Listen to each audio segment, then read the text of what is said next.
આપણે સંસ્કૃત સાહિત્યનો પરિચય એની અંદર પ્રસ્તાવના, ચારે વેદો, આપણું જે પ્રાચીન સાહિત્ય છે, ઋગ્વેદ, યજુર્વેદ, સામવેદ અને અથર્વવેદ, એની આપણે ચર્ચા કરી ચૂક્યા છીએ. ત્યારબાદ જે ઉપનિષદ છે, વેદોને અંતે આવતું સાહિત્ય ઉપનિષદ, જેને આપણે વેદાંત તરીકે પણ ઓળખીએ છીએ, એ ઉપનિષદોની પણ આપણે ચર્ચા કરી ચૂક્યા છીએ.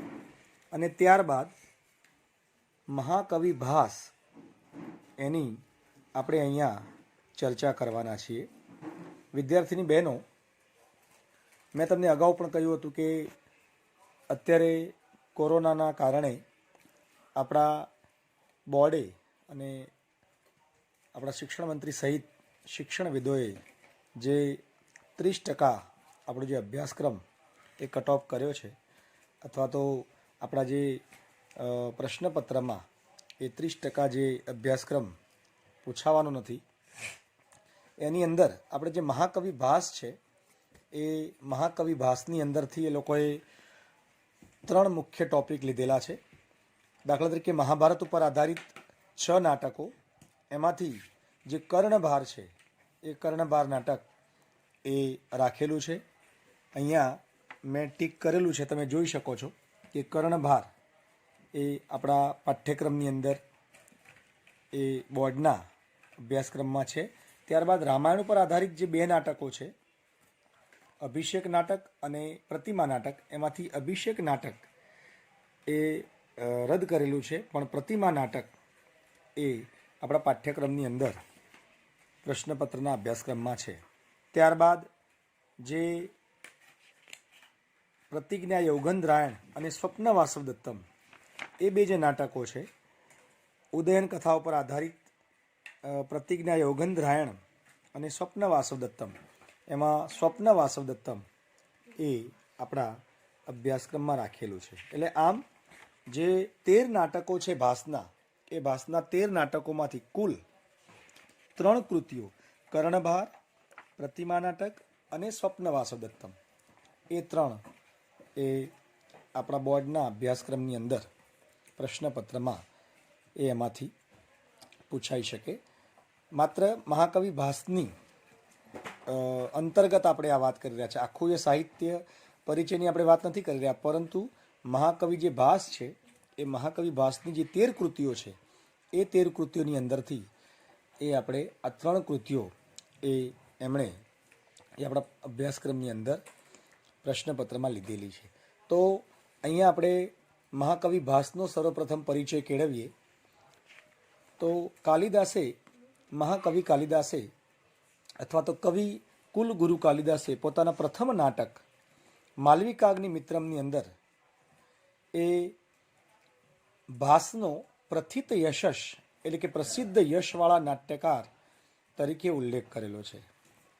તમને કદાચ પરીક્ષામાં એવો પ્રશ્ન પૂછાય કે મહાકવિ કાલિદાસનું પ્રથમ નાટક કયું, તેમાં તેમણે ભાસનો કયા નામે ઉલ્લેખ કરેલો છે, તો તમે કહી શકો કે અથવા લખી શકો કે મહાકવિ કાલિદાસનું પ્રથમ નાટક માલવિકાગ્નિમિત્રમ છે. આમ તો કાલિદાસે 7 કૃતિઓ લખી, 3 નાટકો, 2 મહાકાવ્યો અને 2 ખંડકાવ્યો, પણ એમાંનું પ્રથમ નાટક જે છે એ માલવિકાગ્નિમિત્રમ છે. એટલે માલવિકાગ્નિમિત્રમ નાટકની અંદર મહાકવિ કાલિદાસે એ ભાસનો એ પ્રથિત યશસ, એટલે કે પ્રસિદ્ધ યશવાળા નાટ્યકાર તરીકે ઉલ્લેખ કરેલો છે. એટલે આપણે આ વાત ઉપરથી આપણને એટલો તો ખ્યાલ આવી જાય કે કાલિદાસથી ભાસ એ પ્રાચીન હશે અથવા તો પુરોગામી હશે, કાલિદાસની પહેલાં થઈ ગયા હશે, એવું આપણને સહેજેથી એ આ વાત ઉપરથી ખ્યાલ આવી જાય. હવે શરૂઆતના સમયની અંદર એ ભાસના નાટકો, એ સ્વપ્ન વાસવદત્તમ જે વગેરે જે કૃતિઓ છે એમની, એના આધારે એ ભાસની પ્રસિદ્ધિનો એ ખ્યાલ આવી જતો, અથવા તો ભાસ એ સંસ્કૃત સાહિત્યના રચનાકાર છે એવો ઉલ્લેખ એ મળતો હતો. પરંતુ કહે છે કે 18મી સદી સુધી કોઈ કારણોસર આ ભાસની જે કૃતિઓ છે એ પ્રચલનમાંથી બહાર જતી રહી હતી. પરિણામે ભાસના રૂપકોનો નામથી તો પરિચય હતો, પણ તેમના ગ્રંથોનો પરિચય એ સંસ્કૃત સાહિત્યને હતો નહીં, પરંતુ ઈસવીસન 1912માં, બરાબર ધ્યાન રાખજો વિદ્યાર્થી બહેનો, ઈસવીસન 1912માં દક્ષિણ ભારતના કેરળના વિદ્વાન ડૉક્ટર ટી ગણપતિ શાસ્ત્રીએ આ જે ભાસના નાટકો છે એ ભાસના નાટકો એ મલયાલમ લિપિની અંદર તાડપત્ર ઉપર એ હાથથી લખાયેલા એ ભાસના જે નાટકો છે એની હસ્તપ્રતો એમને મળી આવી. આપણા પાઠ્યપુસ્તકની અંદર ઉલ્લેખ નથી, પરંતુ આપણે સ્વાભાવિક રીતે કહી શકીએ કે ભાસના નાટકો એ આ ટી ગણપતિ શાસ્ત્રી જે કેરળના વિદ્વાન છે એમને પદ્મનાભપુરની નજીક આવેલા મન્નાલિકાર મઠમાંથી મળી આવ્યા હતા. પરીક્ષામાં એવો પ્રશ્ન પૂછાય કે ભાસના નાટકો કોને, ક્યારે અને ક્યાંથી મળી આવ્યા હતા, તો તમે લખી શકો કે ભાસના નાટકો દક્ષિણના કેરળના વિદ્વાન ડૉક્ટર ટી ગણપતિ શાસ્ત્રીને ઈસવીસન 1912માં પદ્મનાભપુરની નજીક આવેલા મન્નાલિકાર મઠમાંથી મળી આવ્યા હતા. પહેલો પ્રશ્ન શું પૂછ્યો મેં તમને કે મહાકવિ કાલિદાસનું પ્રથમ નાટક કયું, તેમાં તેમણે ભાસનો કયા નામે ઉલ્લેખ કરેલો છે. જવાબમાં આપણે શું જાણ્યું કે મહાકવિ કાલિદાસનું અથવા કવિકુલ ગુરુ કાલિદાસનું પ્રથમ નાટક માલવિકાગ્નિમિત્રમ છે, તેમાં તેમણે ભાસનો પ્રથિત યશસ એટલે કે પ્રસિદ્ધ યશવાળા નાટ્યકાર તરીકે ઉલ્લેખ કરેલો છે. બીજો પ્રશ્ન, ભાસના નાટકો કોને, ક્યારે, ક્યાંથી મળી આવ્યા, તો એના જવાબમાં આપણે જાણ્યું કે ભાસના નાટકો ઈસવીસન 1912માં કેરળના વિદ્વાન ડૉક્ટર ટી ગણપતિ શાસ્ત્રીને પદ્મનાભપુરની નજીક આવેલા મન્નાલિકાર મઠમાંથી મળી આવ્યા. કોને, ક્યારે, ક્યાંથી?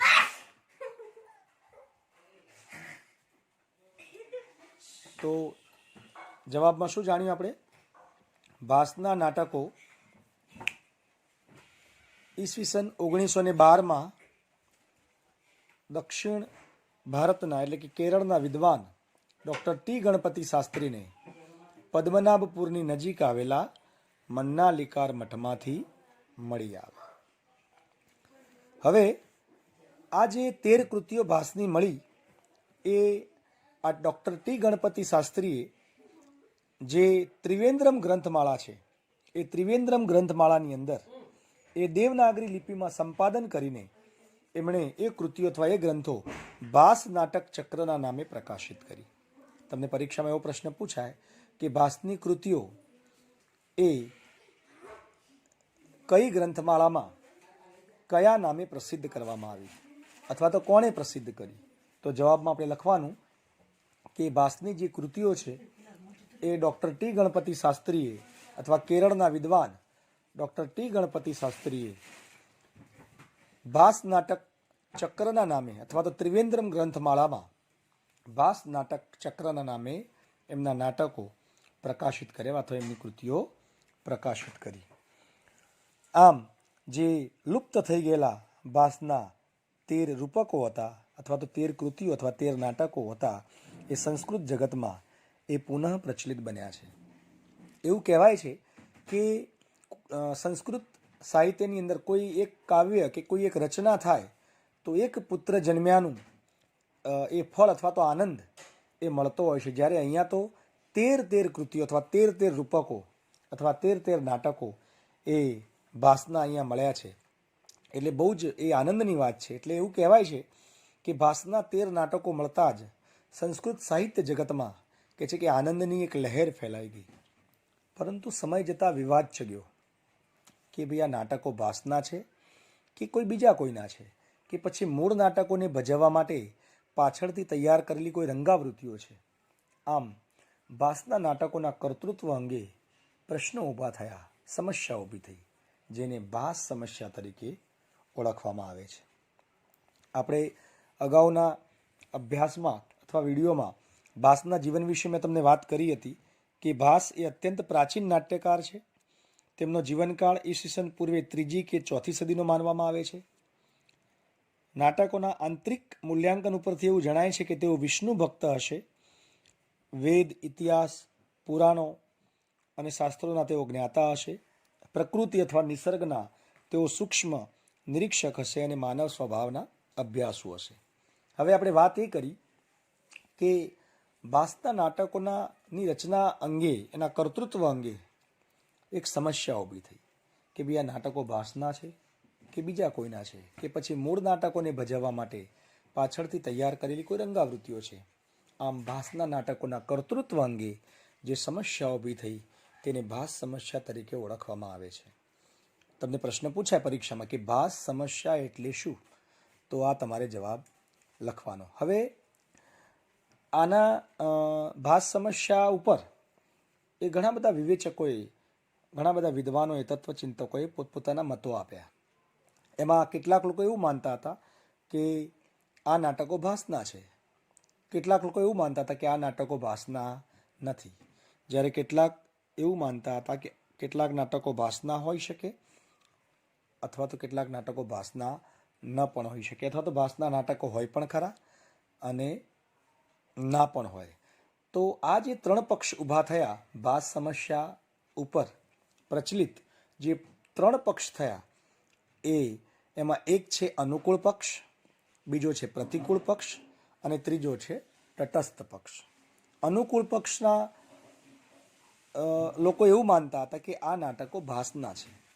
પ્રતિકૂળ પક્ષ એવું માનતો હતો કે આ નાટકો ભાસના નથી, જ્યારે તટસ્થ પક્ષ એવું માને છે કે આ કેટલાક નાટકો ભાસના છે અને કેટલાક નાટકો ભાસના નથી, અથવા તો નાટકો ભાસના હોઈ પણ શકે અને ન પણ હોઈ શકે. આમ આ ત્રણ પક્ષ એ ભાસ સમસ્યાઓ પર પ્રચલિત બન્યા. હવે આ જે 13 કૃતિઓ છે ભાસની, એ 13 કૃતિઓને એના કથાનકના આધારે એનું વર્ગીકરણ કરવામાં આવ્યું છે. લગભગ 5 પ્રકારના એના જે કથાનક છે એ કથાનકના આધારે એ 13 કૃતિઓને વર્ગીકૃત કરવામાં આવી છે. એમાં જે પહેલું છે મહાભારતના કથાનક ઉપર આધારિત, એના વિષય વસ્તુને આધારે જે 5 વિભાગોમાં આ 13 કૃતિઓને વર્ગીકૃત કરી છે, એમાં સૌથી પ્રથમ છે મહાભારત ઉપર આધારિત રૂપકો. મહાભારતના કથાનક ઉપર આધારિત 6 કૃતિઓ છે. એક દૂતવાક્યમ, 2 દૂત ઘટોત્કચ, ત્રીજું ઉરુભંગ, ચોથું પંચરાત્ર, પાંચમું કર્ણબાર અને છઠ્ઠું મધ્યમ વ્યાયોગ. રામાયણના કથાનક ઉપર આધારિત 2 રૂપકો છે. આપણે મહાભારતના કથાનક ઉપર આધારિત જે 6 રૂપકો જોયા, એમાંથી જે કર્ણભાર છે એ કર્ણભાર એ આપણા અભ્યાસક્રમમાં કોરોનાના કારણે રાખવામાં આવ્યું છે. અને બીજા જે 5 છે, દૂતવાક્ય, દૂત ઘટોત્કચ, ઉરુભંગ, પંચરાત્ર અને મધ્યમ વ્યાયોગ, એ પેલો જે 30% પાઠ્યક્રમ જે રદ કર્યો છે એમાં એ 5 રદ થયેલા છે, જ્યારે કર્ણભારને રાખવામાં આવ્યું છે. ત્યારબાદ રામાયણના કથાનક ઉપર આધારિત 2 નાટકો અથવા 2 રૂપકો, પ્રતિમા નાટક અને અભિષેક નાટક. એમાંથી પ્રતિમા નાટક જે છે એ આપણા અભ્યાસક્રમમાં રાખવામાં આવ્યું છે અને અભિષેક નાટકને રદ કરવામાં આવ્યું છે. ત્યારબાદ ઉદયન કથા ઉપર આધારિત 2 રૂપકો અથવા 2 નાટકો, પ્રતિજ્ઞા યૌગંધરાયણ અને સ્વપ્ન વાસુદત્તમ. એમાં પ્રતિજ્ઞા યૌગંધરાયણ રદ કરેલું છે, સ્વપ્ન વાસુદત્તમ રાખેલું છે. ત્યાર પછી લોકકથા ઉપર આધારિત રૂપકો, એમાં અવિમારક અને ચારુદત્ત એ આપણા પાઠ્યક્રમમાં છે, એટલે કે જે રદ કરેલો છે અભ્યાસક્રમ એની અંદર એ રદ કરવામાં આવેલા છે. આપણે એનો અભ્યાસ તો કરીશું, પરંતુ પરીક્ષામાં એમાંથી પ્રશ્નો પૂછાશે નહીં. કૃષ્ણચરિત ઉપર આધારિત રૂપકોમાં બાલચરિત. આમ 13 કૃતિઓ એ આપણા આ જે ભાસના જે રૂપકો છે એમાં 13 કૃતિઓ એના કથાનકને આધારે આ રીતે 5 વિભાગોમાં વિભાજિત કરવામાં આવી છે. મહાભારત ઉપર આધારિત 6, રામાયણ ઉપર આધારિત 2, ઉદયન કથાઓ ઉપર આધારિત 2, લોકકથા ઉપર આધારિત 2 અને કૃષ્ણચરિત ઉપર 1, એમ 13 કૃતિઓ એ એના વિષય વસ્તુને આધારે એ વર્ગીકૃત કરવામાં આવી છે. તમને આપણે ભાસના વ્યક્તિગત જીવન વિશે થોડીક વાતો કરી. જે ભાસની કૃતિઓ છે એ કૃતિઓમાં જે 13 કૃતિઓ છે એ 13 કૃતિઓના વર્ગીકરણ વિશે વાત કરી. હવે આપણે આવતા વિડીયોની અંદર એ કૃતિઓનો આપણે અભ્યાસ કરીશું. નમસ્કાર.